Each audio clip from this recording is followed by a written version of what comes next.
la révélation de l'Holocauste. La révélation de l'Holocauste.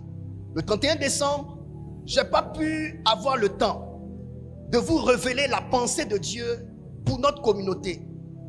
D'abord, j'aimerais vous dire, chaque église, selon la dispensation dans laquelle elle est, reçoit de la part de Dieu le thème de l'année.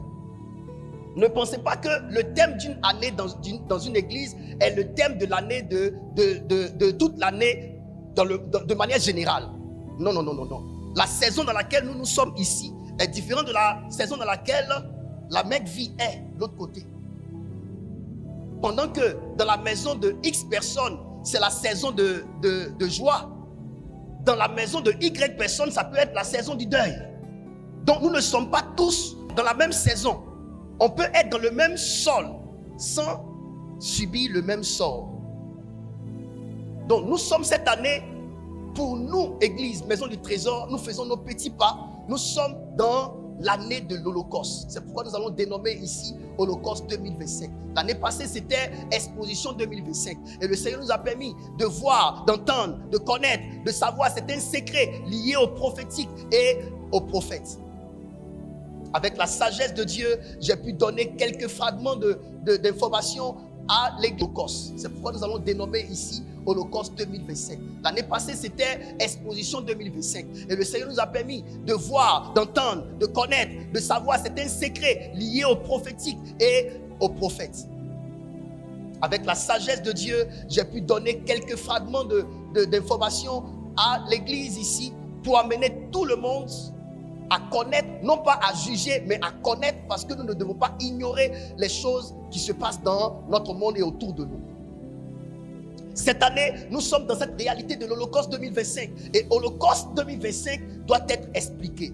Ici, c'est écrit Holocauste 2025, le sacrifice entièrement consumé. Et aujourd'hui, je viens donner la révélation de l'Holocauste. Seigneur, merci pour ton message. Pour respecter ta divine présence, je m'incline devant ta face et demande que tu m'accordes ton esprit de révélation afin que je puisse partager ta parole à ton peuple. Donne-moi le bon ton. Donne-moi le bon cœur. Donne-moi la révélation. Donne-moi la pensée. Au nom de Jésus-Christ. Amen. Holocauste signifie entièrement consumé par le feu. Holocauste signifie entièrement consumé par le feu. L'Holocauste est le sacrifice le plus élevé de tous les sacrifices initiés par Dieu. L'Holocauste est le sacrifice le plus élevé de tous les sacrifices initiés par Dieu, pour la simple raison que ce sacrifice était entièrement consumé par le feu et était exclusivement et totalement réservé à Dieu. Je reprends. L'Holocauste est le sacrifice le plus élevé de tous les sacrifices initiés par Dieu, pour la simple raison que ce sacrifice était entièrement consumé par le feu et était exclusivement et totalement réservé à Dieu. Amen. Nous sommes l'église de Dieu. Et Jésus, quand il est parti, avant de partir, nous a donné des recommandations. Il nous a dit, enseignez-leur à observer mes commandements. C'est pour cela, excusez-moi, nous savons que vous avez des problèmes.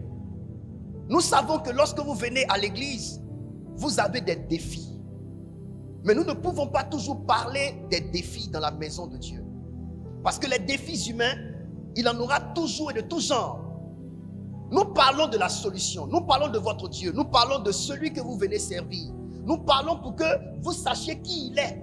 Et je vous assure, ne pensez pas que les églises qui donnent beaucoup de solutions aux gens sont les églises où on parle des problèmes des gens.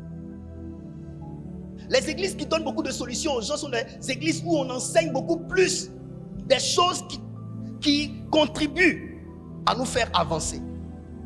Ce sont des lumières qui vont te permettre de dissiper les ténèbres. Donc quand vous venez, peu importe les problèmes que vous avez qui représentent les ténèbres, Acceptez qu'on vous enseigne la lumière. Pendant que vous connaissez la lumière, vous allez voir que les problèmes, les ténèbres vont se dissiper. Quand on rentre dans notre maison la nuit, il fait noir dans toute la maison. Mais on ne commence pas à prendre l'éventail pour faire comme ça. Oh, sors. On ne fait pas ça. On appuie où? L'interrupteur. Et quand la lumière est activée, on voit qu'on n'a pas besoin de faire des combats, mais les ténèbres s'enfuient d'elles-mêmes. Donc, ce que j'aimerais vous dire, souvent les gens pensent qu'ils ne veulent pas venir à l'église parce que dans leur église là, on ne parle pas de nos problèmes.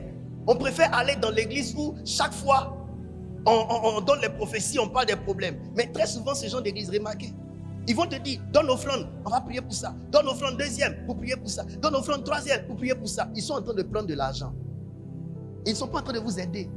Et souvent, quand on va sur le terrain, vous évangélisez, vous dites que ça fait longtemps que vous partez à l'église, vous avez fait beaucoup de choses, vous ne voyez rien. Mais même si tu as fait beaucoup de choses, écoutez, faire beaucoup. Bon, je prends un exemple. Voilà le problème qui est là. Tu essaies toutes les solutions qui ne peuvent pas résoudre le problème. Est-ce que parce que c'est beaucoup de solutions que tu as essayé, ça va résoudre le problème? Il faut trouver la vraie solution. C'est tout. J'ai mes enfants ici, je ne suis pas toujours là en train de prier ou bien de trucs, mais Dieu les élève parce qu'ils comprennent la vérité. Souvent on pense qu'il faut toujours parler de problèmes, il faut toujours parler de mariage. Vous pensez qu'il faut toujours parler de mariage pour que vous puissiez vous marier? Non. Non. Ayez la foi. La Bible dit, c'est la même parole qui leur a été prêchée, qui nous a été aussi prêchée, mais cette parole a été sans effet chez eux parce qu'elle n'a pas trouvé de foi chez eux. Croyez seulement la parole de Dieu que nous enseignons et vous allez voir que vos vies vont commencer à changer. Maintenant, prenez des initiatives. Amen. Aujourd'hui, je veux te parler de la personne la plus merveilleuse qui soit dans le monde.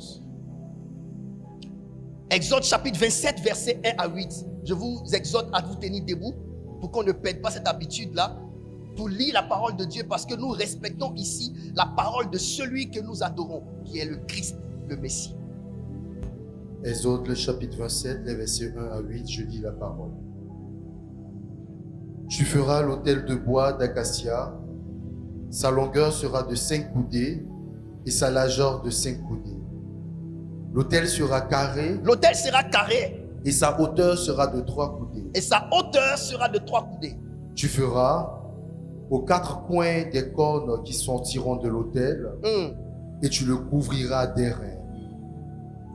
Tu feras pour l'autel des cendriers, des perles, des bassins, des fourchettes et des brasiers.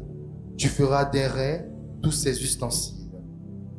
Tu feras à l'autel une grille d'airain en forme de treillis et tu mettras 4 anneaux d'airain aux 4 coins du treillis. Tu le placeras au-dessous du rebord de l'autel à partir du bas jusqu'à la moitié de la hauteur de l'autel.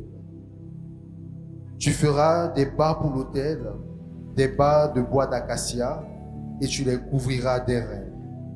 On passera les bas dans les anneaux et les bas seront aux 2 côtés de l'autel quand on le portera. Tu le feras creux avec des planches. Il sera fait tel qu'il t'est montré sur la montagne.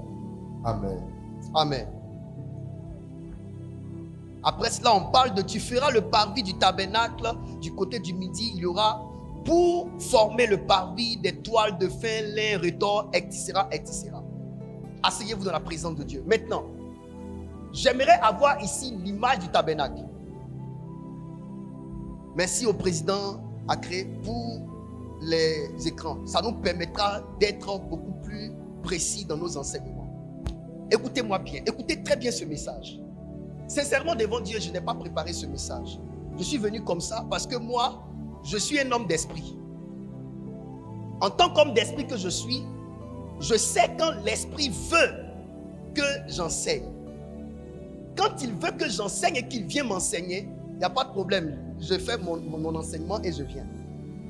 Mais quand il m'a donné un thème et qu'il ne vient pas m'enseigner jusqu'au samedi, président Agré, je ne me force plus, je viens comme ça. Et quand je viens comme ça, il commence à me donner des révélations pendant que je suis arrêté. Tout ce que vous allez entendre ici, ça se passe ici et maintenant.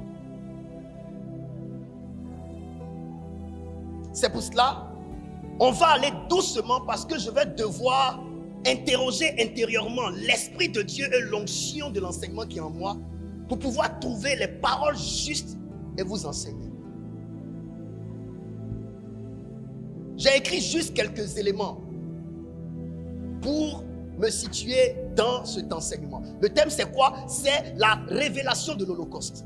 Lorsque Dieu s'affiche à la surface de la terre, voyez le leader qui s'affiche.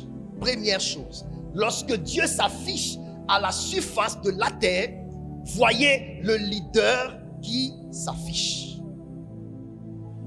D'accord? Voyez le leader qui s'affiche.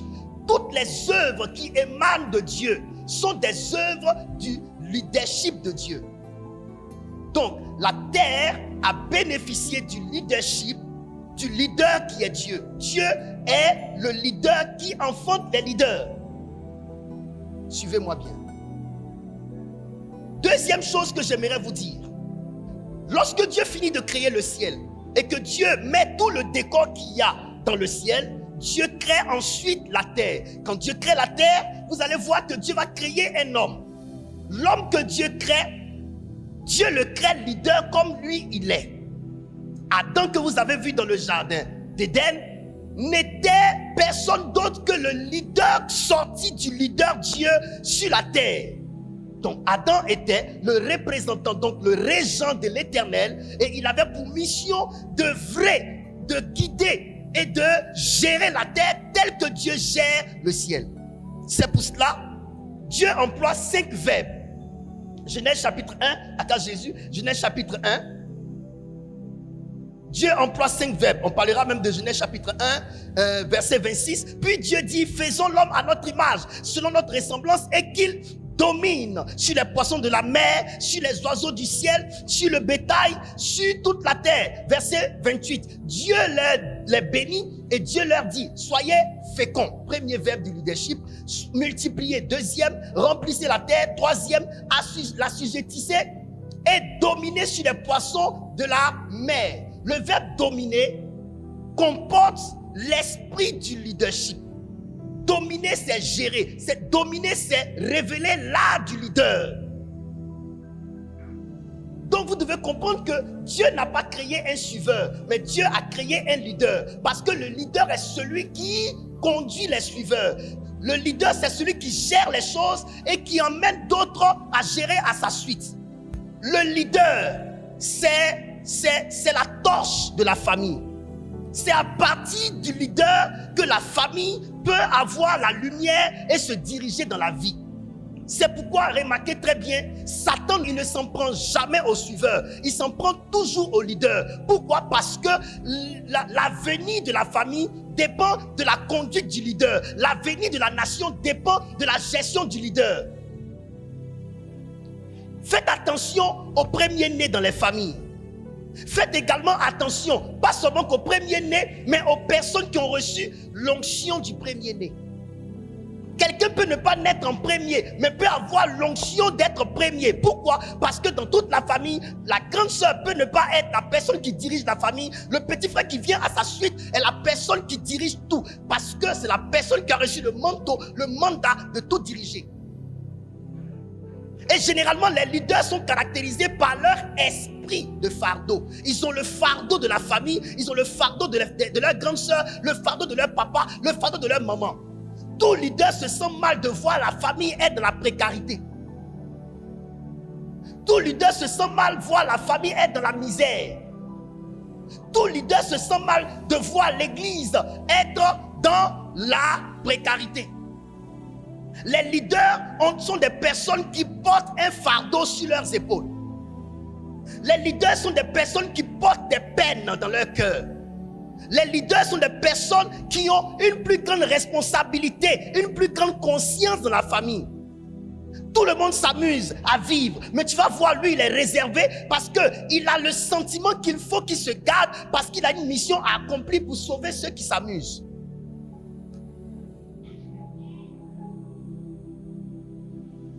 Il peut aussi s'amuser, mais il s'amuse avec mesure. Il y a en lui un frein. Pourquoi? Parce que la Bible dit qu'un peuple sans révélation est sans frein. Mais lui, il a une révélation. La révélation, c'est la conscience qu'il a de devenir quelqu'un. C'est la conscience qu'il a qu'il ne doit pas mourir parce que les gens dépendent de lui. C'est la conscience qu'il a qu'il ne doit pas se gâter parce que s'il se gâte, la famille n'aura personne. Là où vous êtes, il y a des personnes qui sont inconscientes, ne pensent pas à leurs enfants. Mais il y a des pères conscients qui savent que je dois tout faire pour vivre longtemps parce que sinon mes enfants seront gâtés. David était le petit frère de ses frères. Cependant, c'est lui qui ne supportait pas que la famille croupisse sous le poids de l'impôt. Moïse était quelqu'un de riche dans le palais de Pharaon. Mais il ne supportait pas de voir Israël croupir sous la maltraitance, la mauvaise gestion de Pharaon. Pourquoi ça l'inquiète? Pourquoi le fait qu'il soit riche n'était pas suffisant pour lui? Et la vie des autres l'inquiétait parce qu'il était leader. Le leader ne se sent pas à l'aise de voir ceux qu'il est censé guider être mal à l'aise. Le leader peut être même frappé par ceux qu'il est censé aider. Mais il fait tout pour les dédouaner parce qu'il sent qu'il doit les aider.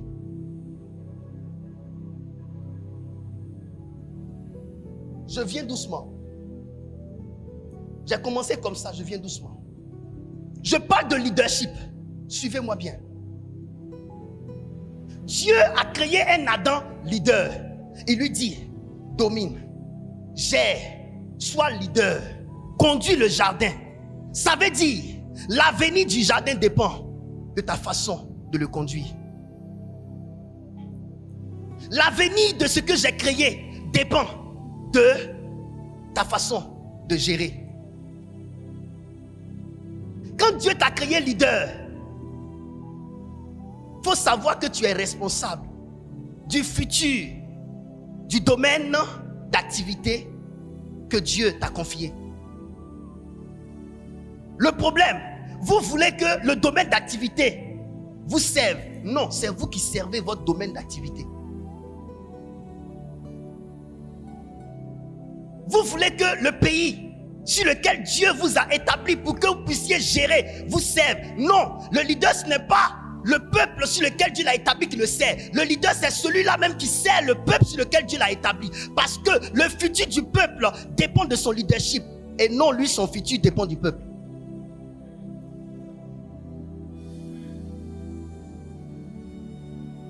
Je veux prêcher un message pour l'église et pour la nation. Parce que l'église est une nation. On appelle l'église la nation sainte. Et je ne sais pas si vous me comprenez. Ouvrez vos esprits, grandissez, écoutez.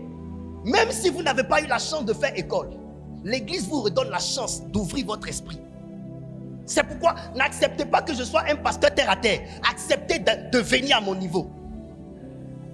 Papa prêche comme ça, il dit des thèmes comme ça. Comment je fais pour comprendre papa?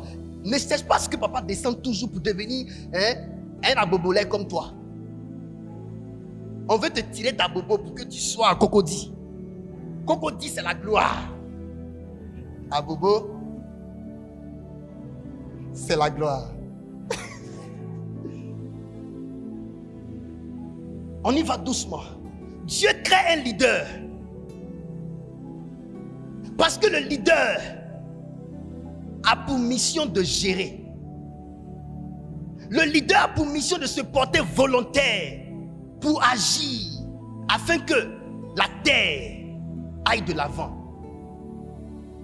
Le leader est celui qui a le sens de la responsabilité. Un leader est celui qui a un sens de mission. Si tu es leader que tu n'as pas de sens de mission, tu n'en es pas un. Un leader, c'est quelqu'un qui a un sens de mission.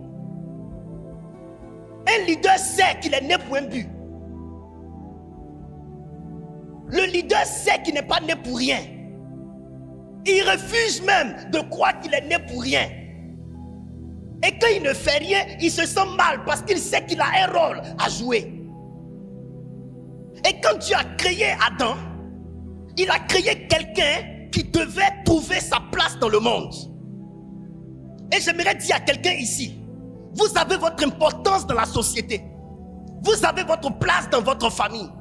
Vous avez votre place dans cette communauté. Vous avez votre place dans la vie communautaire. Vous devez trouver votre place. Si le sel de la terre perd sa saveur, il n'est plus sel. Il gardera sa blancheur, mais il ne pourra plus être appelé sel. Parce que si le sel devrait s'en tenir qu'à sa blancheur, on pourrait aussi appeler le sucre sel.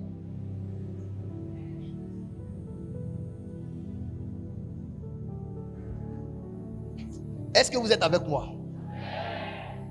Quand Dieu crée Adam, il crée un leader. L'avenir de la terre dépendait du leadership de Adam. Et j'aimerais vous dire une chose. Quand Dieu vous crée leader, Dieu vous fait confiance. Parce qu'un leader n'est pas une marionnette.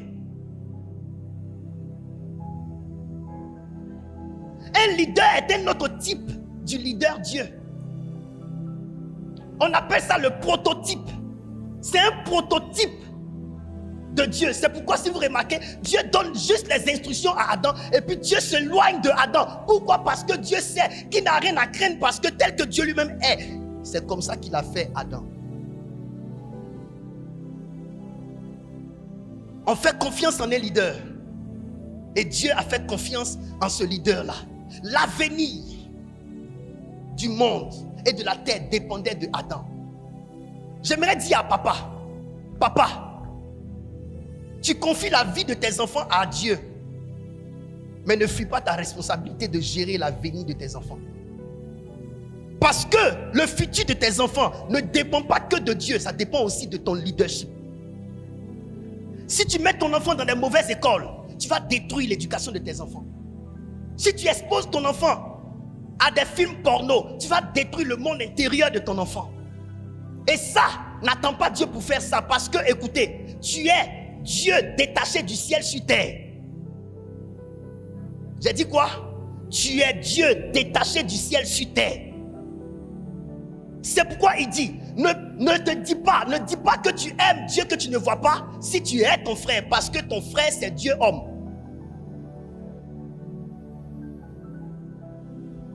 Est-ce que je parle? Vous avez une responsabilité. Ne fuyez pas votre responsabilité. Écoutez-moi bien. Dieu, quand il a dit à Adam, tu peux manger de tous les fruits des jardins, sauf, il était en train de dire à Adam, tu as ta responsabilité à prendre. Parce que tu n'es pas un robot. Tu n'es pas une marionnette. Tu as des décisions à prendre parce qu'un leader décide. Un leader décide. Il fait des choix. Il opère des choix. C'est pour cela que le leader doit faire beaucoup plus attention à son leadership. Parce qu'un choix qu'un leader fait, qui n'est pas un bon choix, peut dérouter tous ceux qui le suivent. Est-ce que vous savez que ici, là où nous sommes, autant que nous sommes ici, nous sommes leaders quelque part. Parce qu'il y a des enfants qui sortiront de nous, qui porteront notre sang. Quelles sont les informations que tu enregistreras dans ton sang, dans ton ADN? Le comportement que tu as à répétition va s'afficher dans ton sang et sera transmis à ton enfant comme héritage. La colère que tu manifestes sans t'arrêter, sans la discipliner, va finalement s'enregistrer et se codifier dans ton ADN. Et tu vas transmettre ça à ton enfant qui lui aussi, quand il va naître, dès le premier pas, commencera à manifester de la colère. Pourquoi? Parce que c'est l'héritage spirituel que tu lui auras donné. Le manque de pardon que tu manifestes va être finalement un héritage, un bagage spirituel que tu vas léguer à ton enfant. Parce que tu es leader, tu décideras du visage, tu décideras du thé. Parce que même la mère, selon les produits, les aliments qu'elle mange quand elle est enceinte, décide même du teint et de la couleur de peau de l'enfant.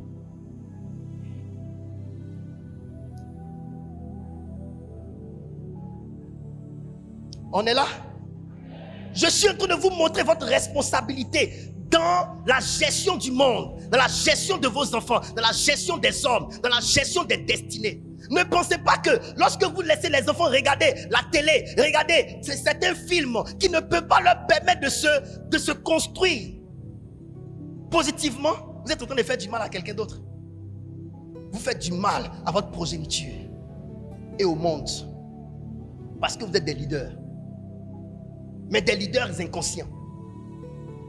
Le Seigneur veut que nous soyons des leaders conscients. Et lorsqu'il a créé Adam, il a créé un leader. Et j'aimerais vous dire une chose, suivez bien, j'ai commencé mon message. Dieu ne crée pas de suiveurs. Il crée des leaders. Les suiveurs sont le fruit des leaders. C'est pourquoi il dit, remplissez la terre, soyez féconds. C'est eux qui vont produire. Président, les enfants qui sont sortis de toi sont des suiveurs. Mais ils sont sortis de toi. Toi, Dieu te crée leader. Et ceux-là sortent de toi. C'est toi qui les fais. Maintenant, tu dois les guider. Tu dois les orienter dans la vie. Tu dois leur montrer la marche à suivre. C'est pourquoi la Bible dit, l'enfant, dès le bas âge, ce que tu lui enseignes, tu lui montres la voie qu'il doit suivre. Quand il grandira, il vieillira, il ne s'en détournera pas. Ça, c'est l'œuvre du leadership. Cette parole de Dieu là, c'est le leadership en manifestation. Ce que tu donnes comme enseignement à ton enfant, ce que tu enseignes à ton fils, à ta fille, ce que tu prêches, ton attitude devant lui, c'est ce qui va déterminer son attitude même quand il vieillira. Est-ce que je vous suis?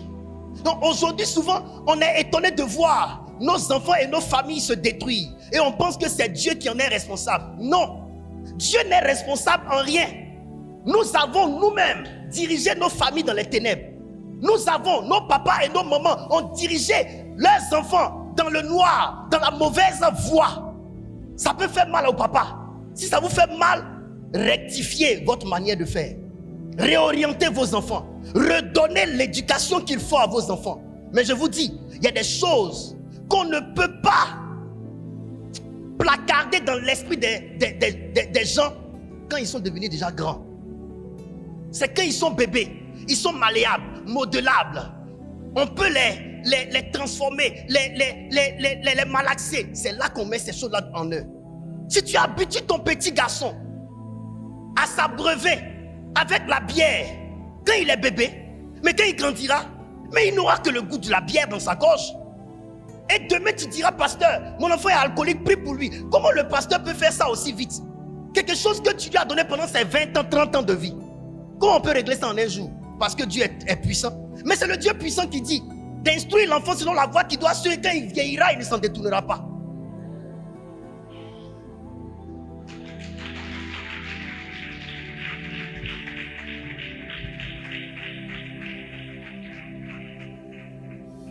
Est-ce que je parle bien? J'aime bien prêcher mes messages comme ça, pour que ça puisse transformer les gens. Bénissez Dieu pour les hommes de Dieu qui à vos âges là peuvent vous prêcher, peuvent vous manager et puis changer des choses en vous. C'est pas facile. On ne change pas un vieux. On ne change pas un vieux. On change un enfant. Et une grande personne, on ne peut pas la changer facilement. Donc si aujourd'hui nous, hommes de Dieu que nous sommes, mauvais que nous sommes là, nous arrivons, nous parvenons à vous changer à vos âges là, vraiment il y a Dieu qui est dans notre affaire. C'est pas facile de changer une grande personne. Tu as le goût du monde dans ton corps. Comment te changer ça? Tu as le goût de certaines choses dans ta vie. Comment changer ces choses? Ce sont des choses qui sont en toi depuis des années. Tu as grandi avec. C'est comme tu as bâti ta maison là-dessus et puis on te demande de tout renverser. Ah! Tu es habitué à ça. Allons de l'avant. Dis avec moi, allons de l'avant. Et donc Dieu a créé un leader. Écoutez-moi très bien. Dans le livre de Romains, chapitre 5, une vérité à comprendre. Aka Jésus, aide-moi vite. Romains, le chapitre 5, les versets 12 à 19, je lis la parole. C'est pourquoi, comme par un seul homme, le péché est rentré dans le monde. Écoutez très bien. Comme par un seul homme, le péché a fait quoi? Est entré dans le monde. Donc vous devez savoir que même le péché qui est entré dans le monde là n'est pas entré de lui-même.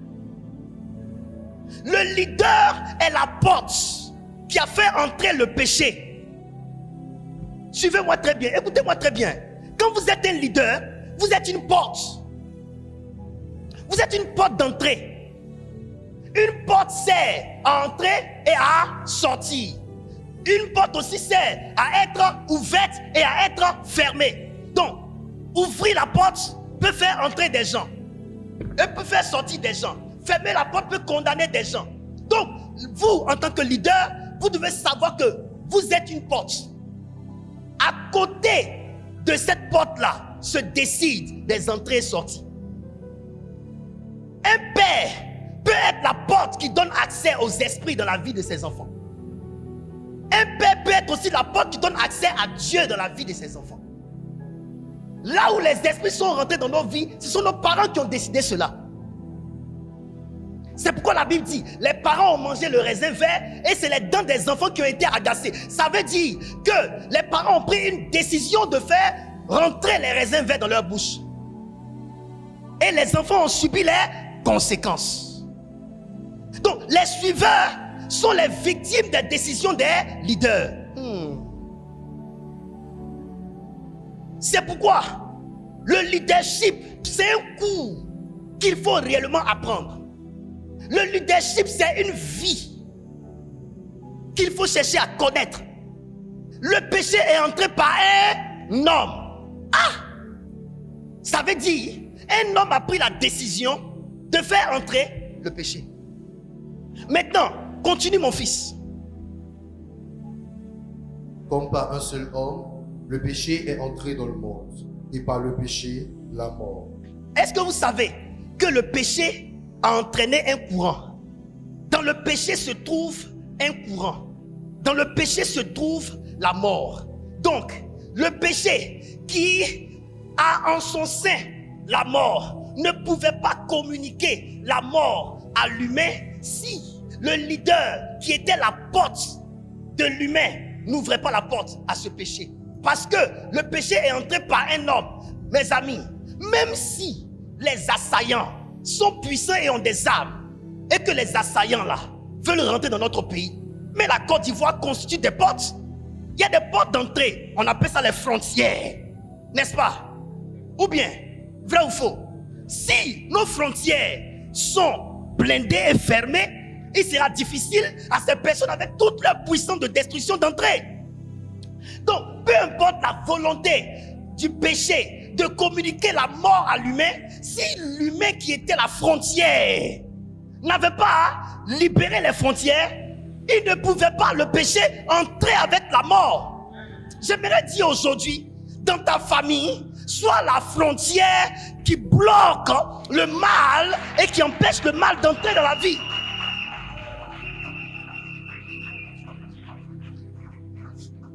Alléluia. À partir d'aujourd'hui, faites barrière au mal et laissez entrer le bien. Décidons ensemble, chers leaders, de faire barrage au mal, de faire barrage à la malédiction, de faire barrage. Lorsque le diable veut entrer avec son péché, il vient avec sa colère. Refuse la colère et tu sortiras le mal de ta vie. Refuse la division et tu sortiras le mal de ta vie. C'est pourquoi Jésus nous dit, aimez-vous les uns les autres comme je vous ai aimé. Parce que par l'amour, le diable ne pourra pas trouver de fissure pour entrer. C'est le manque d'amour qui a ouvert les portes au mal. Quand tu n'aimes pas ta soeur, il est facile que tu sois la personne qui vende ta soeur. Quand tu n'aimes pas ton frère, c'est facile de passer par toi pour détruire ton frère. Écoutez-moi très bien. Le premier crime qui a été commis dans la Bible a été commis par un frère sur son frère. Dieu qui est au ciel est venu demander à Caïn, où est ton frère? Et puis Caïn a dit quelque chose. Suis-je le gardien de mon frère? À la vérité, c'est ce que Dieu voulait lui dire. Dieu voulait lui dire, quand on est un frère, on est le gardien de son frère. C'est justement parce que tu n'es pas son gardien que tu l'as tué. Quand vous êtes un leader, le leader est un gardien. C'est pourquoi quand Dieu a créé Adam dans le jardin, il dit cultive le jardin et fais quoi? Garde-le. Parce que le leader a pour mission de garder la famille, de garder les biens de la famille, de garder l'héritage de la famille, de garder les enfants de la famille.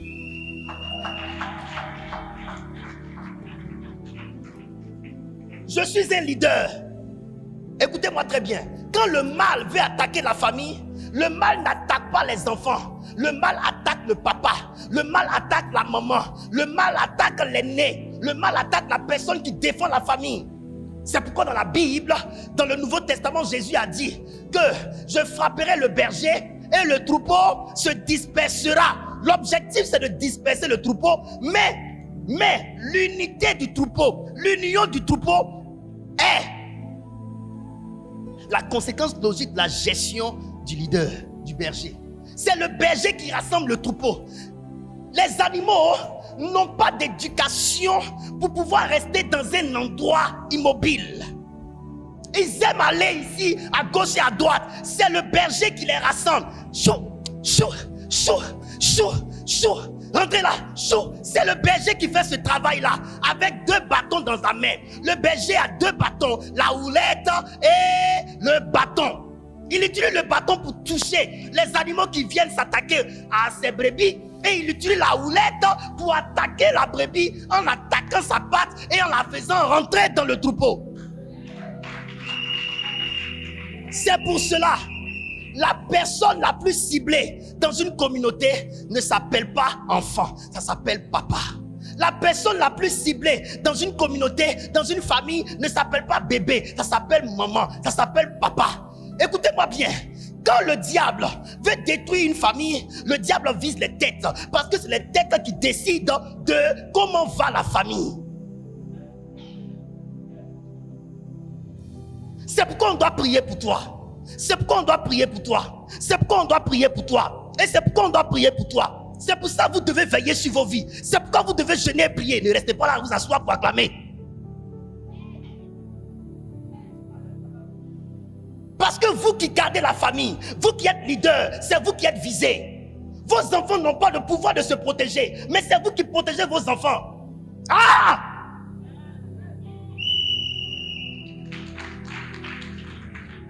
C'est pourquoi, écoutez, la meilleure façon de détruire les enfants, c'est de liguer les parents contre les enfants. C'est de liguer les enfants contre les parents. C'est pourquoi quand l'Esprit de Dieu revient, par l'Esprit de Jean-Baptiste qui revient, l'Esprit de Élie qui revient, l'Esprit de Élie revient pour créer quoi? Pour ramener les cœurs des enfants à leur père. La réconciliation générationnelle.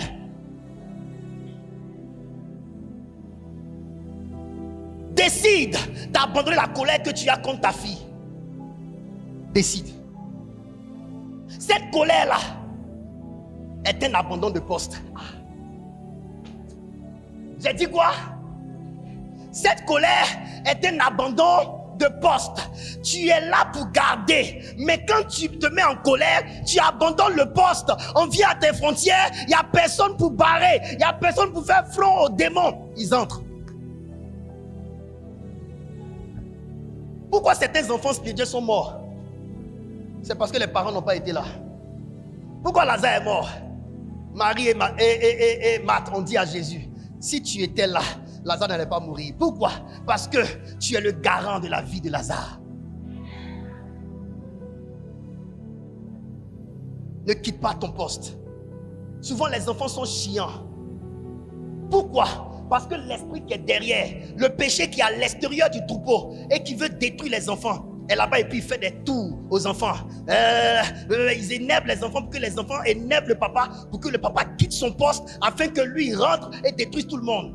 Je décide de pardonner. Je décide d'abandonner la colère. Je décide de reprendre mon enfant. Je décide de reprendre ma fille. Je décide de reprendre mon fils.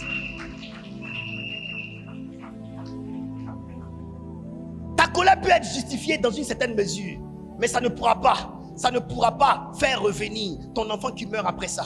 Ça ne pourra pas faire revenir ta fille qui meurt après ça.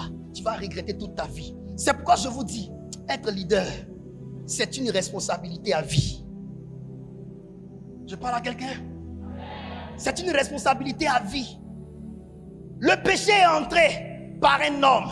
Oh, Adam, c'est toi qui es devenu la porte du péché. Adam.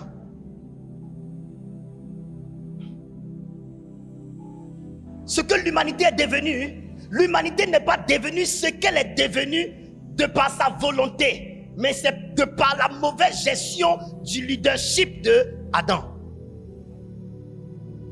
N'accusez pas les enfants, accusez les parents. C'est nous qui avons détruit nos enfants. Je vous dis la vérité. On devait chercher à connaître quel type de leadership employer pour le type d'enfant que cet enfant-là est, pour l'orienter. Mais toi, non, ne joue pas au football. Moi, j'ai fait maths. Moi, mon papa m'a battu à mort juste parce qu'on lui a dit que j'aimais l'anglais et que j'étais bon en anglais. On lui a demandé juste de m'accompagner pour que je sois plus performant en anglais. Mon petit frère là, il peut s'en souvenir. Aujourd'hui, je suis en train de lutter avec l'anglais. Je suis tellement occupé avec le ministère ici. Je n'ai même plus le cerveau même pour apprendre l'anglais. Alors que s'il me laissait faire, peut-être que j'allais prêcher et puis dire inside you. How are you? How are you? Ah, les chers enfants. Ce que j'aimerais dire, être leader ne veut pas dire qu'on est propriétaire des enfants, on est des gestionnaires. Le propriétaire d'un enfant, c'est Dieu Yahweh. Parce qu'il a dit, parlant à Jérémie, avant que je t'eusse formé dans le ventre de ta mère, je te connaissais. Le problème des parents, le problème des leaders, c'est qu'ils pensent que les hommes qui sortent d'eux, à la tête de qui ils sont leaders, sont leur propriété. Non, l'enfant n'est pas ta propriété. L'enfant là est la propriété de Dieu. Et toi, tu n'es que le gestionnaire.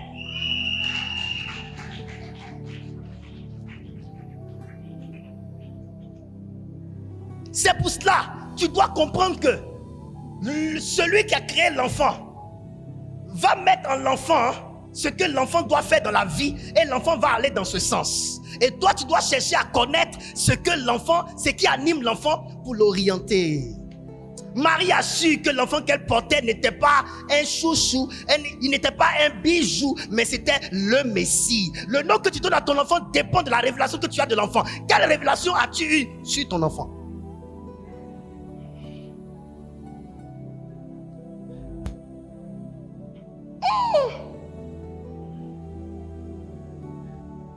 Je viens d'où? C'est pourquoi, comme par un seul homme, le péché est entré dans le monde et par le péché la mort. Écoutez, ne fais pas entrer quelque chose si tu ne sais pas ce qui l'accompagne. Ne fais pas entrer quelque chose si tu ne sais pas ce qui entraîne la chose. Ne fais pas entrer quelqu'un dans ta vie si tu ne sais pas ce qui est à l'intérieur de la personne.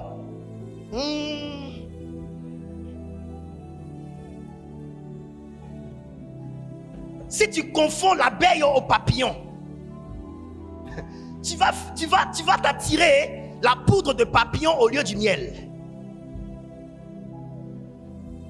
Il faut savoir ce qu'entraîne quelqu'un pour décider de la place que la personne doit avoir dans ta vie.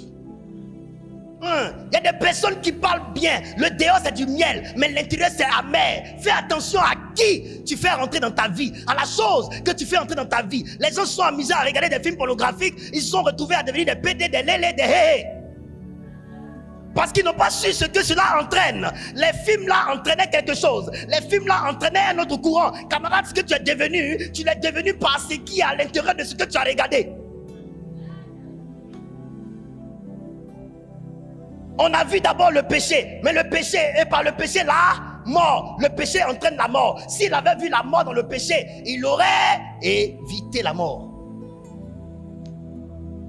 Le thème je ne savais pas, c'est ça qui est là. C'est pourquoi j'aimerais dire je ne savais pas là, je ne sais pas là, est une grande révélation et est une force pour que, avant de laisser rentrer, tu fasses attention. On ne sait jamais. Et qu'ainsi la mort s'est étendue sur tous les hommes. Parce que tous ont péché. Attention. Continue. Parce que tous ont péché. La mort s'est étendue sur tous les hommes. Écoutez-moi bien. Pourquoi la mort s'est-elle étendue sur tous les hommes? Parce que la mort a réussi à entrer par celui dont le pouvoir s'étendait sur tous les hommes. Est-ce que tu sais que quand tu es leader, ton impact s'étend sur tous les hommes?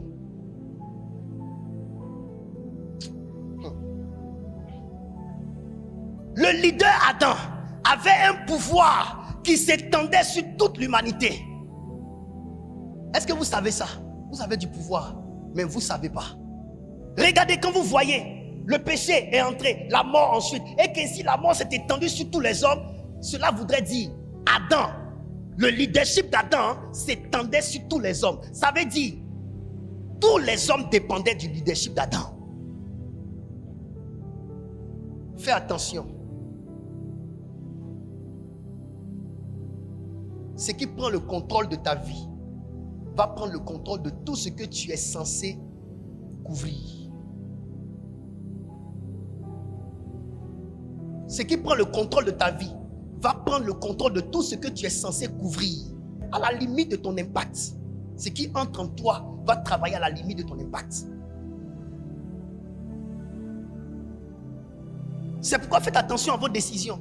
La décision de ne pas donner sa vie à Dieu, ça va coûter cher à ta postérité. La décision de ne pas obéir à Dieu, ça va coûter cher à ta postérité. Camarade, attention.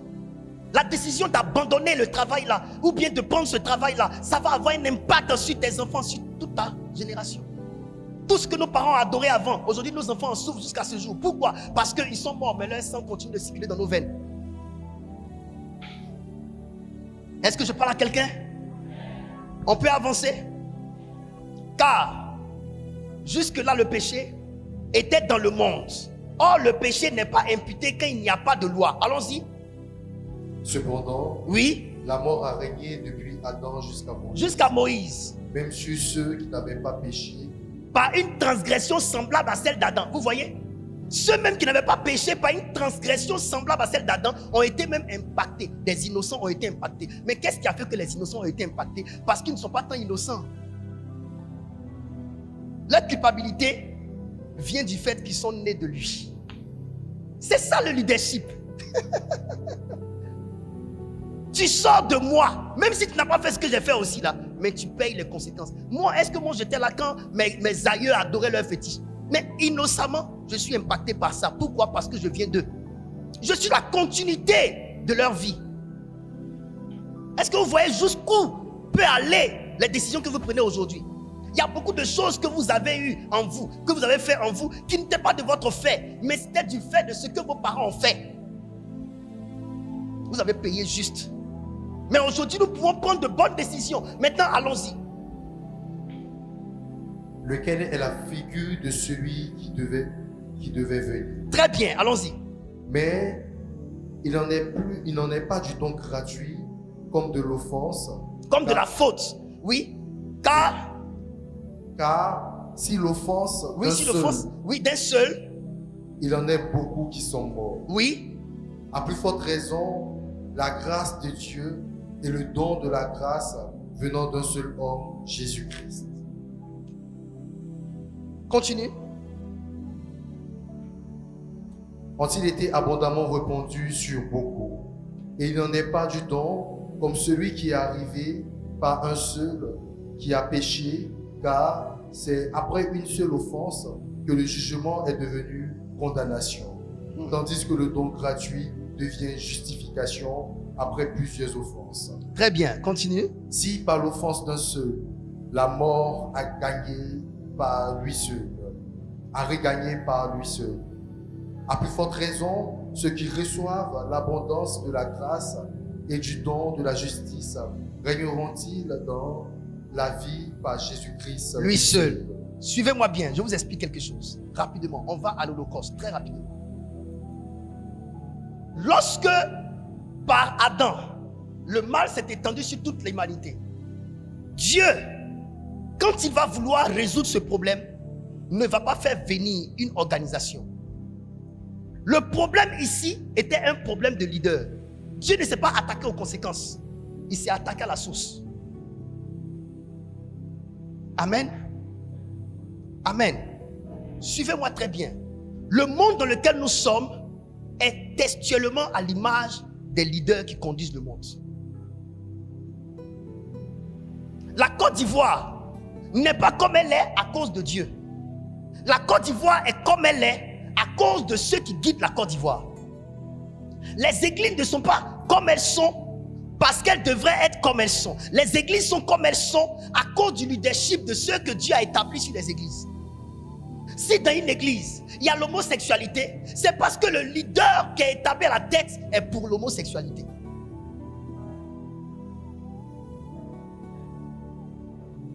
Si l'église est dans une certaine pratique de vie, ce n'est pas la faute au peuple, c'est la faute au leader.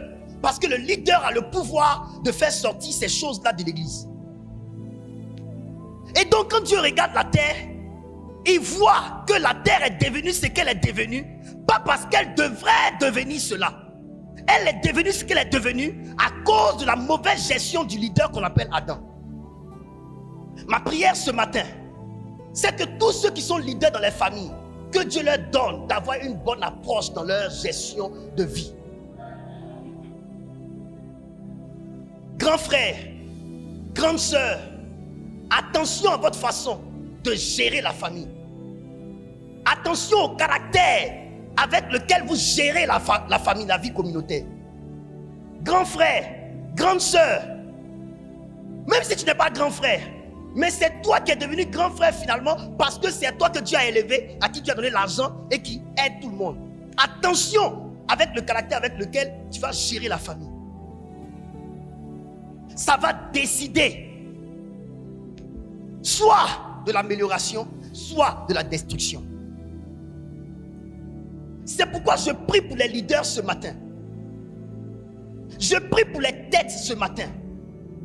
Quand le fils de cette femme de distinction devait mourir, l'enfant a crié « ma tête », parce qu'on touche la tête pour atteindre tout le corps. Attention à la tête. Attention à la tête. Ceux qui sont la tête, attention. Les personnes les plus visées dans le monde sont les personnes qui sortent en premier. Les aînés, les têtes de la famille. Papa, maman, l'aîné ou la personne qui a la plus de conscience, la responsabilité de la famille. Dieu a regardé l'humanité. Dieu connaît tout par excellence. Monseigneur Bago, Dieu a regardé l'humanité. Dieu a dit, l'humanité est tombée dans les ténèbres, pas parce que l'humanité devrait tomber dans les ténèbres, c'est parce que Adam est tombé, que l'humanité est tombée avec. Papa, si tu tombes, les enfants tomberont avec toi.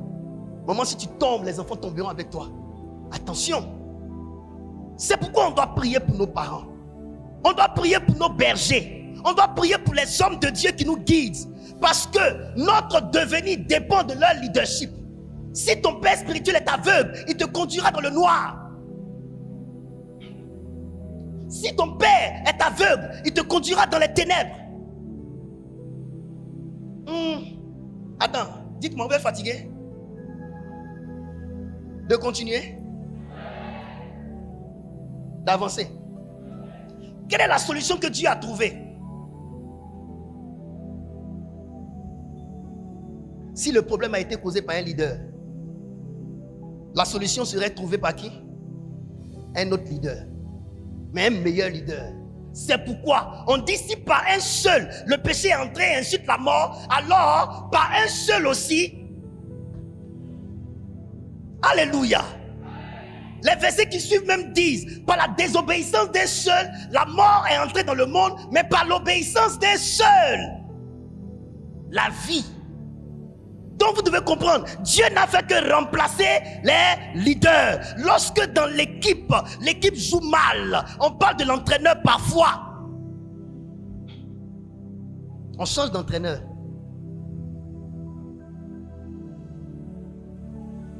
J'enverrai un autre. C'est pourquoi la Bible dit, le premier Adam est venu comme une âme vivante, mais le dernier Adam sera comme un esprit vivifiant. Et le dernier Adam, c'est l'Adam original, c'est Jésus, le parfait. Dieu a envoyé un leader.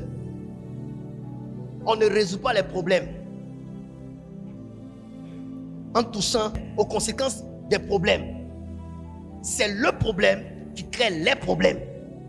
Le problème de beaucoup d'enfants de Dieu, vous voulez qu'on résolve vos problèmes. Non, il y a un problème qui a causé les problèmes. Les problèmes sont les conséquences du problème.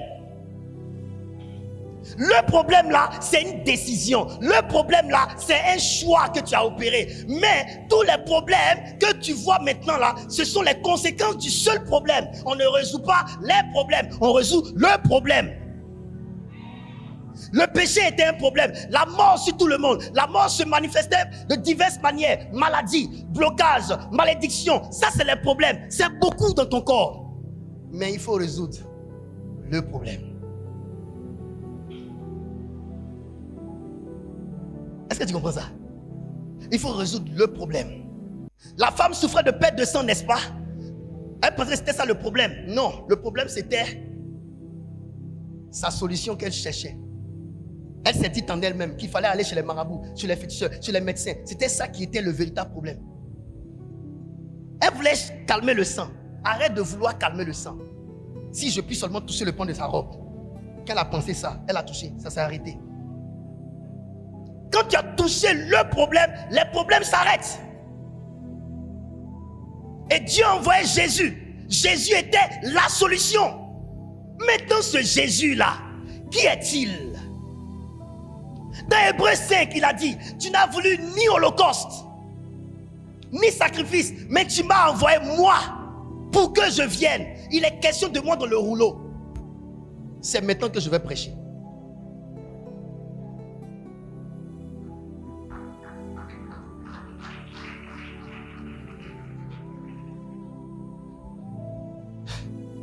Il n'est pas encore midi, donc je ne sais pas pourquoi vous acclamez de manière...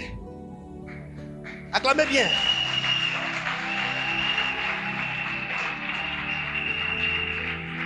Alléluia. On n'emmène pas un imparfait aller régler un problème comme ça. Il faut envoyer un parfait. C'est Jésus le parfait que Dieu a envoyé pour résoudre le problème. Tous ceux qui sont devenus pécheurs à la suite de Adam étaient déjà subissaient les conséquences de sa décision. Ils ne pouvaient pas résoudre le problème. Il fallait quelqu'un qui n'avait pas été affecté par le mal. C'est celui qui a triomphé d'un mal qui peut te sauver de ce mal, et non celui qui a été vaincu par un mal. Non, il pourra te donner son expérience, mais il ne pourra pas te sauver du mal. C'est celui qui a été sauvé des eaux qui peut te sauver des eaux, et non celui qui est mort dans l'eau.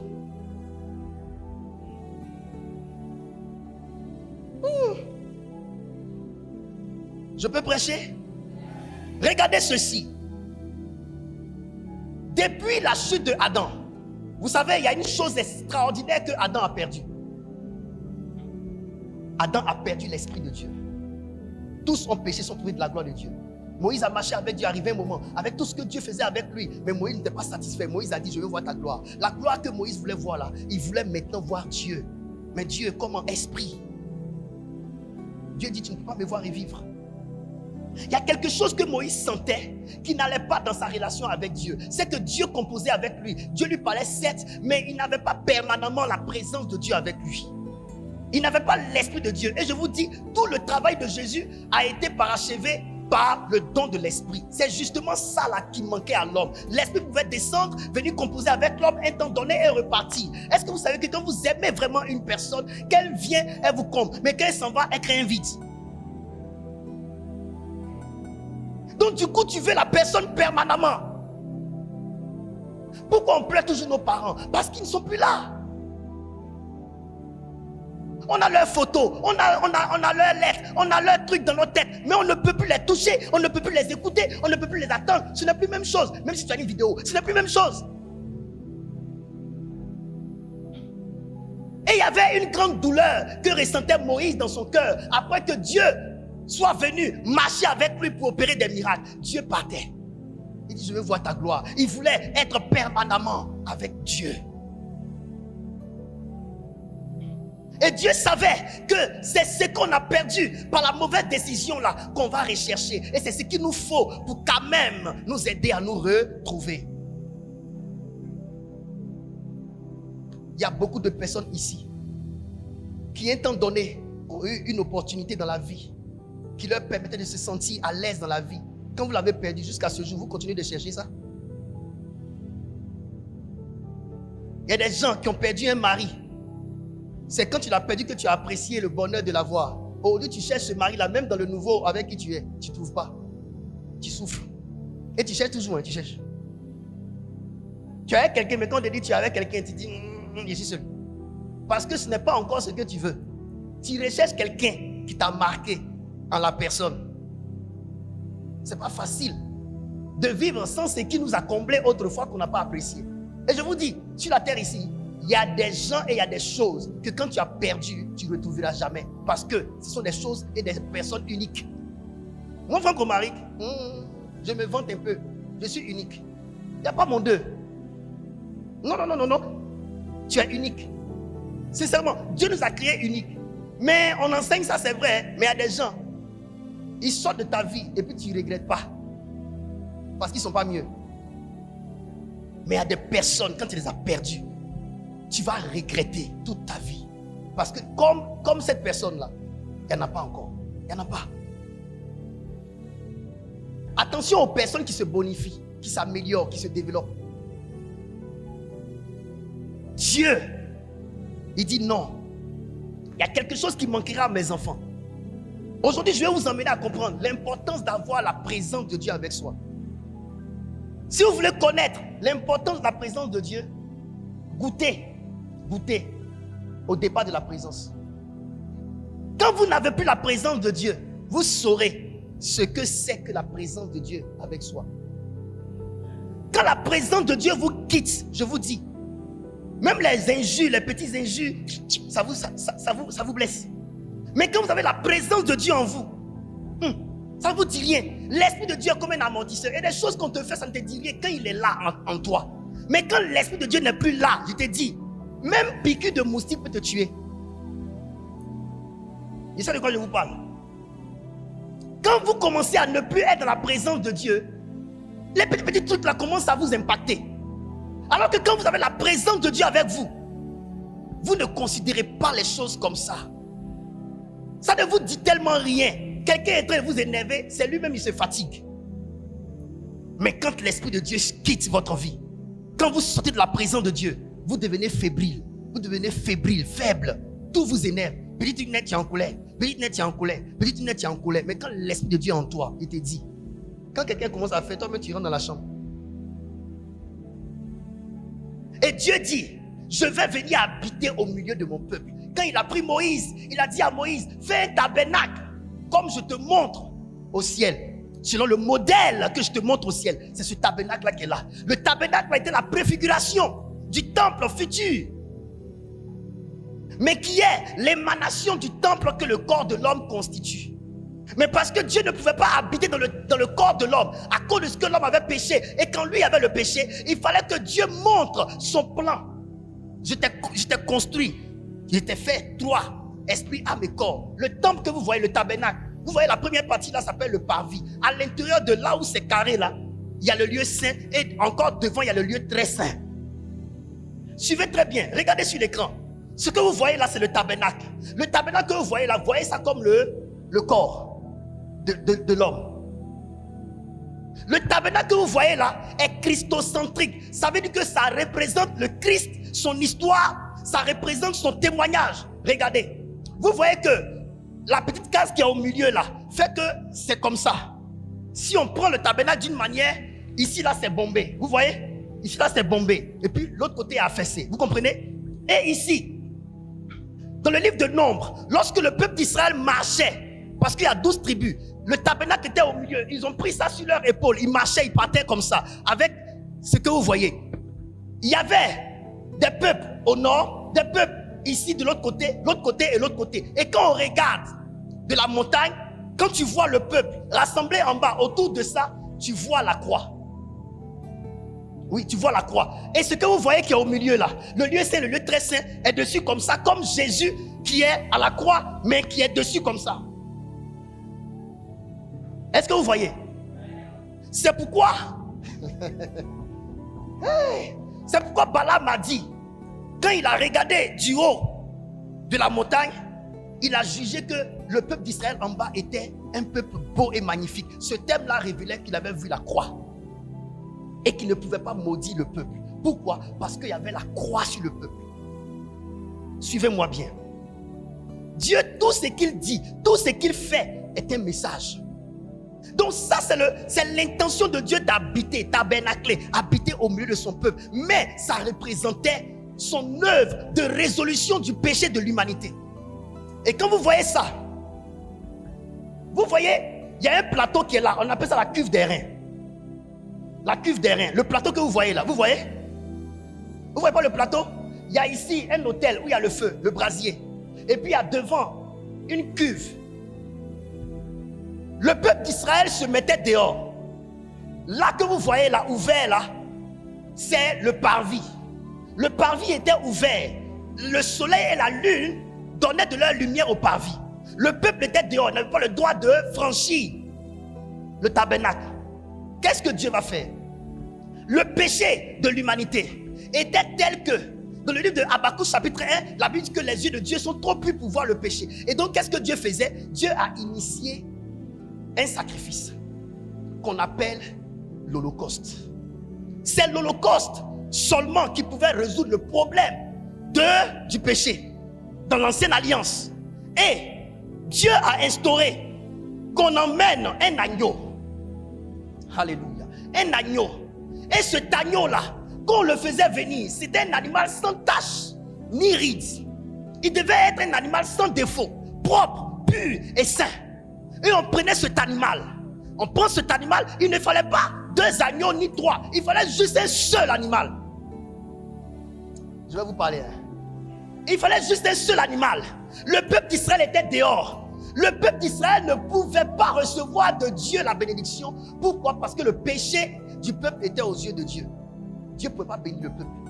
Et donc le peuple lui-même avait besoin du sang de cet animal-là pour être justifié devant Dieu et recevoir la bénédiction de Dieu. Et c'était une cérémonie d'une grande envergure. Quand on parle de ça, le peuple était en furie. C'était comme une fête nationale. Ils se rassemblaient dehors, ils attendaient, ils criaient, ils étaient contents, ils chantaient, ils louaient, ils étaient contents sur la mort d'un animal innocent. Pourquoi? Parce que le sang de cet animal-là, c'est ce qui devait leur donner d'être justifiés. L'animal n'avait pas péché comme eux, l'animal n'avait pas participé à leur vie, l'animal n'avait pas fait des dégâts comme eux, mais l'animal, son sang, devrait couvrir toutes leurs fautes et leur donner la justification devant Dieu pour qu'ils soient bénis. Est-ce que c'était leur problème, le sang de l'animal? Non. Eux, ils ne regardaient seulement qu'au profit qu'ils pouvaient tirer du sang de l'animal, mais ils ne regardaient pas à la volonté de l'animal de vivre. Et cet animal-là venait et criait bébé, bébé, bébé, bébé. L'animal criait bébé, bébé, parce que l'animal savait qu'il devait passer par la mort. Alléluia. Suivez-moi très bien. Le sacrificateur prenait l'animal. Et vous voyez là où il y a le feu là, c'est le brasier. Cet animal-là, on l'égorgeait. Et quand on l'égorgeait, la cuve d'airain que vous voyez, on prenait la cuve d'airain, on recueillait le sang de l'animal. Le sang de l'animal, c'est ce qui représente l'animal. Parce que dans le sang se trouve l'âme. Et l'âme, c'est l'identité. Et donc l'animal n'était pas le corps. L'animal, c'était le sang. Et donc il fallait recueillir le sang. Et le sang là, on devait rentrer dans le lieu saint, dans le lieu très saint. Et à l'intérieur du lieu très saint, il y a un autre autel. Un deuxième autel qu'on appelle l'autel des parfums. L'autel des parfums, c'est l'autel sur lequel on versait le sang de l'animal. Et quand on verse le sang de l'animal, l'odeur qui montait vers Dieu, Dieu inhalait et l'odeur était agréable et Dieu bénissait le peuple.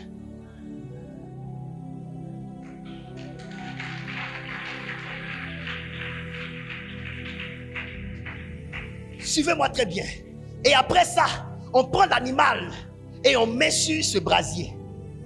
Et cet animal-là, le feu rentrait dans l'animal, dans sa chair, dans ses os, jusqu'à ce que tout brûle. Rien ne restait de l'animal. Et c'est à partir de cette offrande, ce sacrifice-là, que le peuple était bien vu des yeux de Dieu et était béni.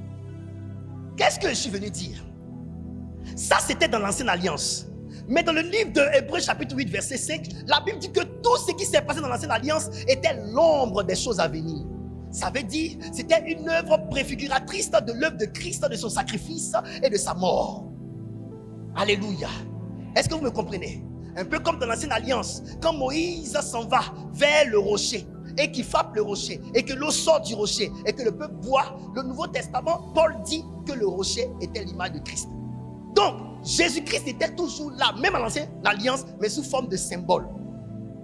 Et tout ce que vous avez vu ici, quand l'agneau qui vient, qu'on égorge, dont on prend le sang pour couvrir les péchés là, et ça devait se faire chaque année parce que le sang était renouvelable chaque an, parce que le sang qui était versé là se durcissait et au bout d'un an, le péché ressurgissait.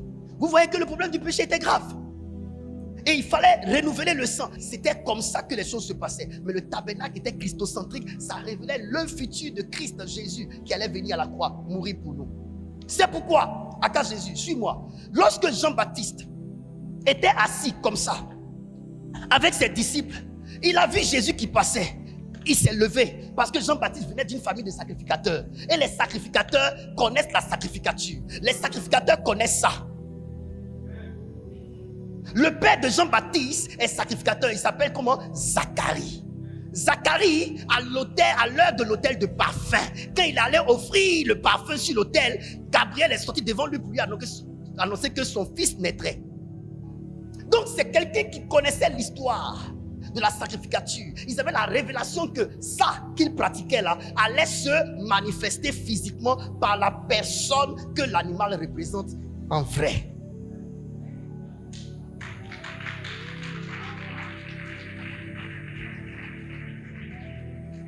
C'est pour cela, Jean-Baptiste connaissait ça. Et un jour, il était assis avec ses disciples et il voit Jésus passer. Quand il a vu Jésus passer, il s'est écrié: voici l'agneau qui ôte le péché du monde. Pourquoi? Parce que l'agneau qui mourait ici, là, couvrait le péché. Mais lui qui est en vérité le vrai agneau, lui, il ne couvre pas le péché, mais il ôte.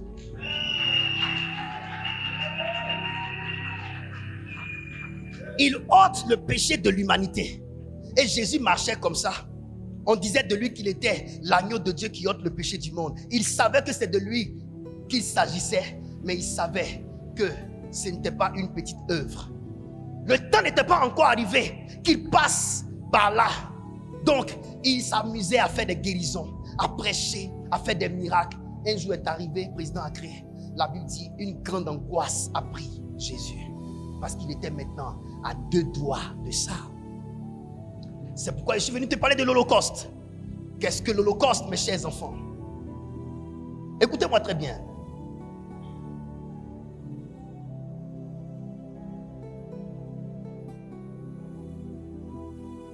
Dieu a envoyé un leader réparer ce que l'ancien leader avait détruit.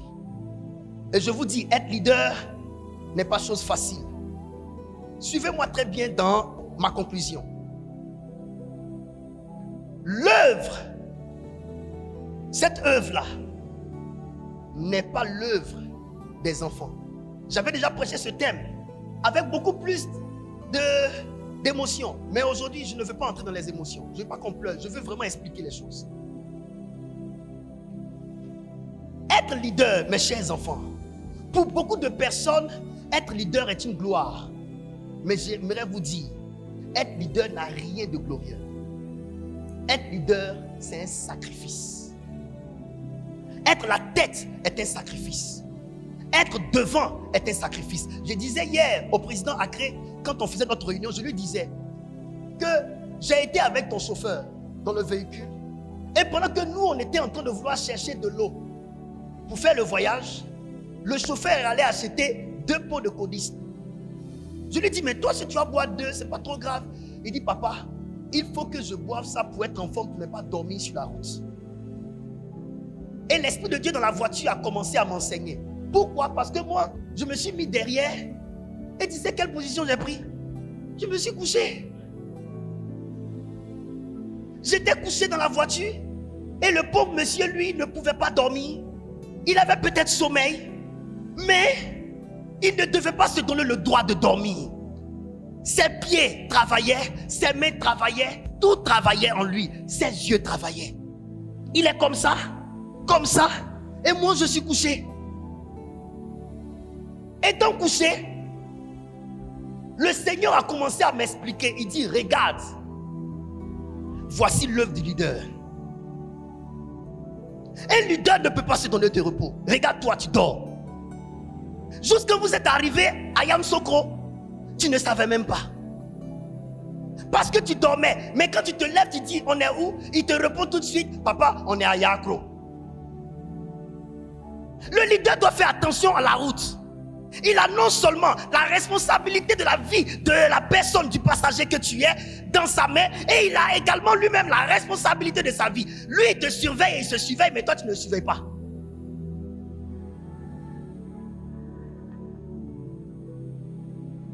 Et le Seigneur a commencé à m'expliquer. Il dit, regarde, tu n'as même pas surveillé Francky qui te conduit.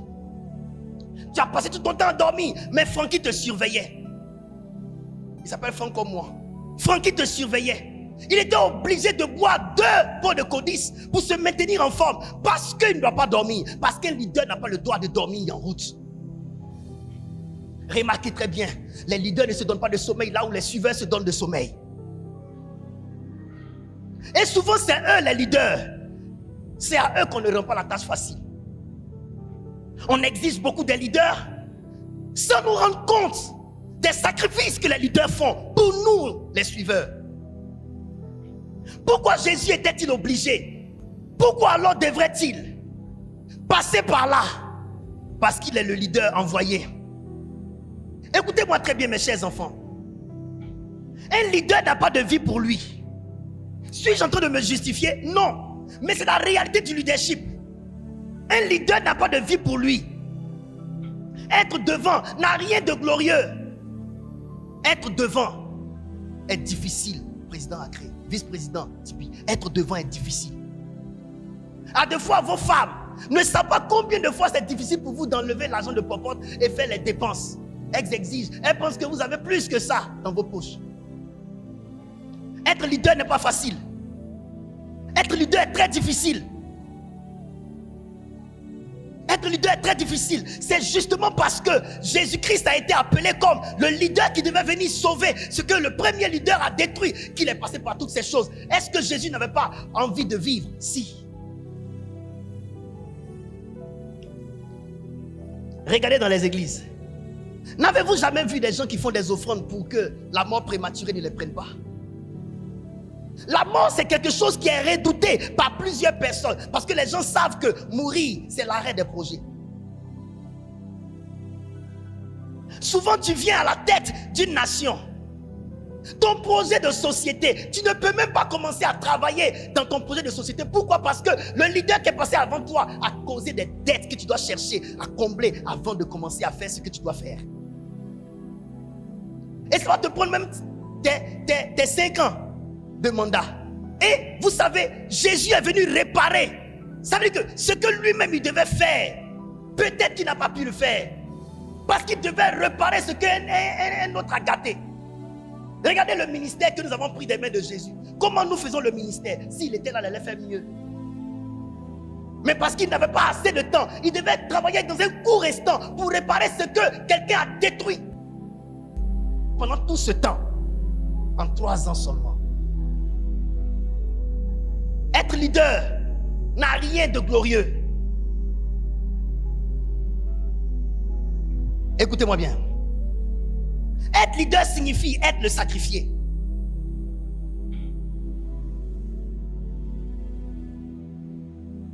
Être leader signifie être le sacrifié de tous. Et c'est seulement dans cette posture-là que se trouve la grandeur du leader.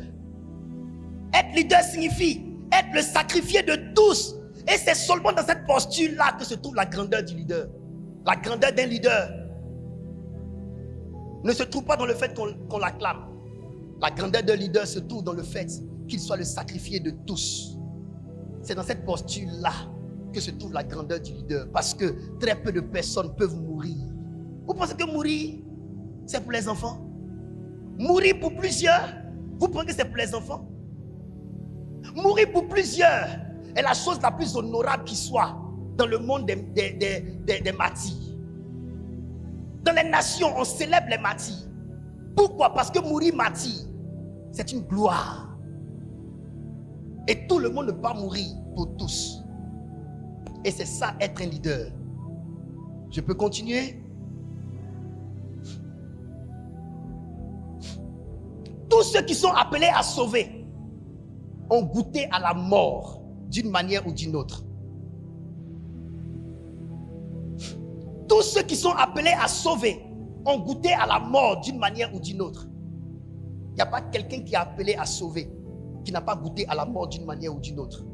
On goûte à la mort d'une manière ou d'une autre. C'est pourquoi l'apôtre Paul a dit: nous portons ce trésor dans des vases de terre pour que cette grande puissance soit attribuée non pas à nous mais à l'Éternel. Et il a dit: la mort agit en nous afin que la vie agisse en eux. Cet animal-là, cet agneau, la mort devait agir en cet agneau pour que la vie agisse dans tout le peuple d'Israël. Écoutez-moi bien, si les suiveurs ont une vie, cette vie est distillée aux suiveurs par la mort des leaders. C'est le sacrifice, c'est du sacrifice des leaders que vivent les suiveurs. Pour que toute la famille mange, celui qui apporte la nourriture va devoir se saigner. Les gens mangent à la sueur de ce dernier. C'est sa mort, c'est sa sueur qui les fait manger. Et souvent ils estiment que c'est peu.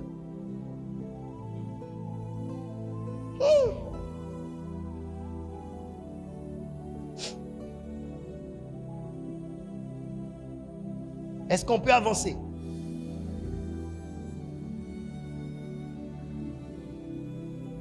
J'aimerais dire ceci. Je vais parler avec mon cœur. Mes chers parents, aujourd'hui je vais vous donner un message. Un message de compassion envers les leaders. Parce que je vous dis, souvent vous ne pouvez pas être indulgent envers les leaders quand ils font une sortie de route. J'étais dans la voiture lorsque Francky, il y a une voiture qui venait, ça nous a coincé un peu et puis il est tombé dans un petit trou. Boum! Donc j'ai sursauté comme ça. Quand j'ai sursauté, je n'ai pas pensé à lui. Tout de suite, j'ai dit mais hé! Et puis lui, il a commencé à dire papa pardon, papa pardon. Il lui a dit non, toi-même tu étais aussi impacté. Et souvent on est comme ça. La personne fait attention à la route jusqu'à arriver au moment s'il a fait une petite erreur. On est tellement éclaboussé qu'on pense tellement à nous, on ne voit pas que lui aussi sa vie compte. Parce qu'il est le sacrifié, donc du coup, il ne doit pas être considéré comme quelqu'un aussi. Même si nous sommes appelés à mourir pour vous, mais on a quand même une vie. Et cette vie-là nous coûte aussi cher. Les hommes de Dieu, ils vont prêcher, finir de prêcher, fatigués qu'ils sont, au bureau, on vient s'asseoir le même dimanche, en temps il y a un jour de réception. On préfère le prendre là le dimanche, le bourrer de nos problèmes. On dit venez mercredi, personne ne veut venir mercredi, où il a dormi, il s'est reposé, il a encore le temps pour écouter. On veut le surcharger le même dimanche, le cribler de tous les coups. S'il dit qu'il est fatigué, on n'est pas d'accord parce que sa vie ne compte pas. C'est nos problèmes qui comptent. Mais c'est tout ça être un leader. Tu vas beau te plaindre, mais c'est ça être un leader. Quand tu détiens quelque chose que les gens veulent pour vivre, ils ne pensent pas à toi. Donne-leur la chose. Et c'est ça Jésus. Qui s'est inquiété pour lui? Personne. Qui aujourd'hui même s'inquiète pour Jésus? Personne. Malgré le sacrifice de Jésus, les gens se souviennent de la date de mort de leur maman, de leur papa, mais personne ne se souvient de Jésus qui est mort et qui sauve. Comme si sa mort n'a pas suffi. Mais la résurrection de ta maman, la résurrection de ton papa, ça dépend de celui-là qui est Jésus qui a oublié. Mais tu oublies la mort de Jésus. Viens à l'église, tu viens un dimanche, après tu ne viens plus. Viens à l'église, tu viens un dimanche, après tu ne viens plus. Jésus ne te dit rien, mais c'est de sa mort que tu vis. C'est de son sacrifice que tu vis. C'est de ce prix qu'il a payé à la croix. Voici l'agneau. On a représenté ici l'agneau. Voici l'holocauste, le sacrifice, le feu brûlant. Et c'est ça qu'on a représenté ici. L'âge, la croix. Pour vous amener à comprendre que la mort a agi en lui. Être leader, c'est mourir en soi pour laisser vivre les autres.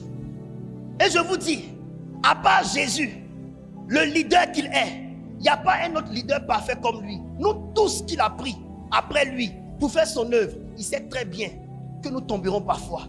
Il sait très bien que nous sommes faillibles. Parce que le péché habite nos corps aussi. Mais son esprit nous fortifie, il nous donne du courage pour avancer. et pour faire le nécessaire, au-delà de nos combats et de nos luttes personnelles, de faire en sorte de vous prendre et de vous mettre sur le chemin de la lumière. Mais parfois, lorsque vos leaders tombent, lorsque vos leaders faiblissent, vous les criblez de coups, de coups, de coups. Vous ne leur pardonnez pas leurs fautes, parce que eux ne doivent pas faire des erreurs. Mais au-delà de leurs erreurs, ils vous sauvent la vie. Au-delà de leurs erreurs, eux, ils prient pour vous. Au-delà de leurs erreurs, eux, ils vous donnent de leur argent. Allez-y dans les postes de ministère. Il y a toujours des demandes d'aide sur les tables. Parfois, le ministre est fatigué de regarder les lettres, les demandes d'aide. Pensez-vous que c'est facile d'être grand? Pourquoi la plupart des gens qui sont à ces postes de ministère sont obligés de faire des détournements d'argent? Parce que les sollicitations sont énormes. Être ministre veut dire qu'on a tout l'argent du monde. C'est faux. C'est parce qu'on est en Afrique. C'est parce qu'on est en Afrique. Vous ne voyez pas qu'ils sont en même temps ministres, en même temps députés, en même temps maires. C'est parfois difficile. Moi, j'ai un ami député qui m'a appelé au téléphone. Lorsque je devais faire notre programme ici, de mon ordination, je l'ai invité. Je voulais juste que, comme c'est un député, qu'il soit là. Mais lui, en même temps, comme je suis son ami, il a pensé argent. Il dit non, le prophète Franck, c'est mon ami. Peut-être qu'il faut que je lui donne 1 million, 2 millions. Mais il dit, il s'est retrouvé, il n'avait même pas 50 000. Parce qu'au village, quand quelqu'un meurt net, c'est lui. Tout ce qui se passe, c'est eux. Il dit souvent, il n'a pas l'argent, il a oublié de demander crédit. Parce que lui, il a bon cœur pour aller aider les gens. Et il m'a écrit un message pour dire, ah vraiment, je ne sais pas, mais je ne pourrais pas venir, mais au moins je vais t'envoyer quelque chose. Et combien il voulait m'envoyer? 50 000 francs. Je lui ai dit, ne te fatigue pas. Que moi-même, je peux t'envoyer même plus de 100 000 là où tu es. Je sais que tu souffres. Et il m'a expliqué ses problèmes. Et parfois, on les voit parce qu'ils roulent dans les grosses voitures. Écoutez, ces gens-là font de la communication. Ces gens-là nous montrent, nous donnent l'impression que ça va chez eux. Mais je vous dis, parfois, ça ne va même pas. Est-ce que je parle bien? Jésus est le leader qui nous a débarrassés de tous ces problèmes. Holocauste, le sacrifice entièrement consumé. Le plus grand sacrifice de tous les sacrifices. Et le Seigneur m'a dit cette année, c'est l'année Holocauste pour toi. L'année Holocauste pour toi, ça veut dire c'est l'année du grand sacrifice pour toi. J'ai fait des jeûnes, j'ai fait des moments de prière énormes. Mais cette année, le Seigneur m'a demandé plus que ça. Et c'est ce que je vais faire cette année, à partir du mois de février. Et vous devez comprendre, quand tu finis de faire ce genre de sacrifice et que Dieu te fait grâce, les gens diront que tu as touché au fétiche. Et ça, c'est la part des sacrifiés. J'aimerais dire à quelqu'un, à un leader, si tu es appelé à être un leader, tu es appelé à être un sacrifié. Quand tu vas sacrifier, je te dis, un jour viendra, Dieu qui est au ciel t'élèvera. Mais au commencement, tu vas descendre, tu vas tomber, tu vas souffrir. Mais un temps viendra où Dieu t'élèvera. Deux choses et je m'arrête. À tous ceux qui sont les suiveurs, votre avenir, votre succès dépend des sacrifices des leaders.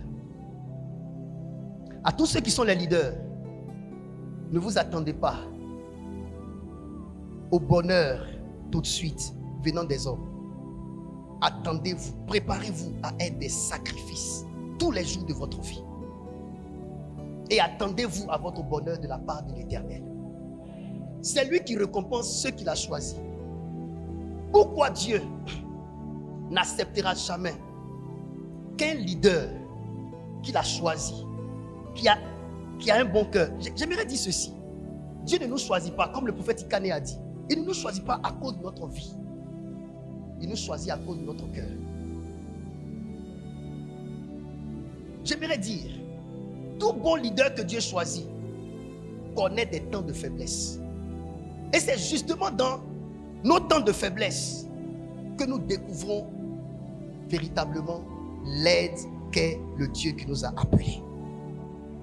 À deux fois, il faut être véritablement sur la barque, faire face à la tempête pour découvrir combien Jésus à tes côtés peut calmer les grandes tempêtes de ta vie. La vie des enfants de Dieu est une vie faite d'expérience. Et peu importe l'amour que Dieu a pour nous, il ne peut pas nous éviter certaines erreurs. Parce que Dieu utilise nos erreurs, nos défis, les problèmes et les bonnes choses, les mauvaises et les bonnes choses pour nous construire. J'ai dit hier, dans l'âge de l'alliance, Dieu a voulu qu'on y mette les animaux purs et impurs. Dieu a bâti le monde. Après ce que Adam a fait, il a bâti avec la dualité du monde. Le jour et la nuit. Et on aime le jour, mais on n'aime pas la nuit. Quand la nuit arrive dans la vie d'un homme de lumière, tout le monde crie aux ténèbres. Mais écoutez, Dieu est celui qui guide les destins de ces hommes qu'il a choisis. Souvent, c'est dans les ténèbres qu'on a appris une leçon qu'on ne pouvait pas apprendre dans la lumière. Les ténèbres sont l'école de Dieu. La lumière, c'est également l'école de Dieu. Nous sommes appelés à vivre une vie de sacrifice.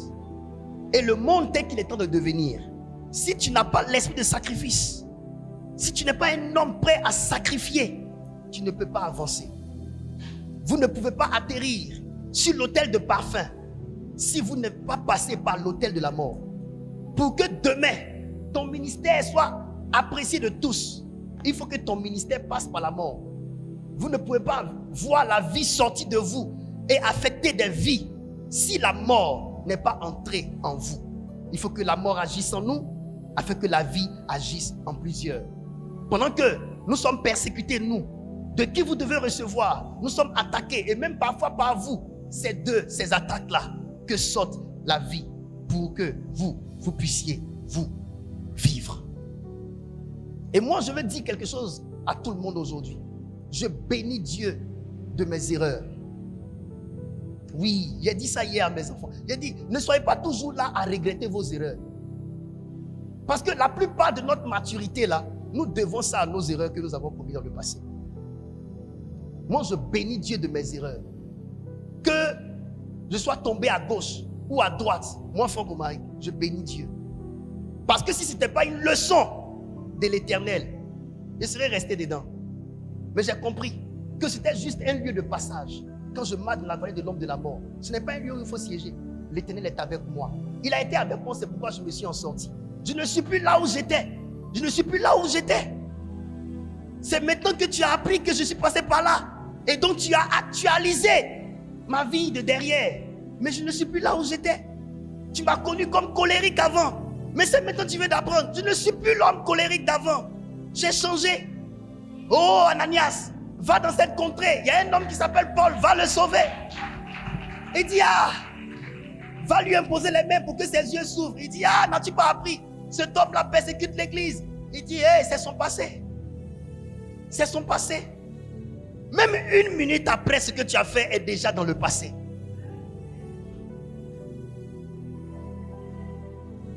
Et je dis, tu ne me retrouveras plus dans ce passé. Parce que je suis bien devant. J'ai appris, je suis bien devant. Holocauste 2025.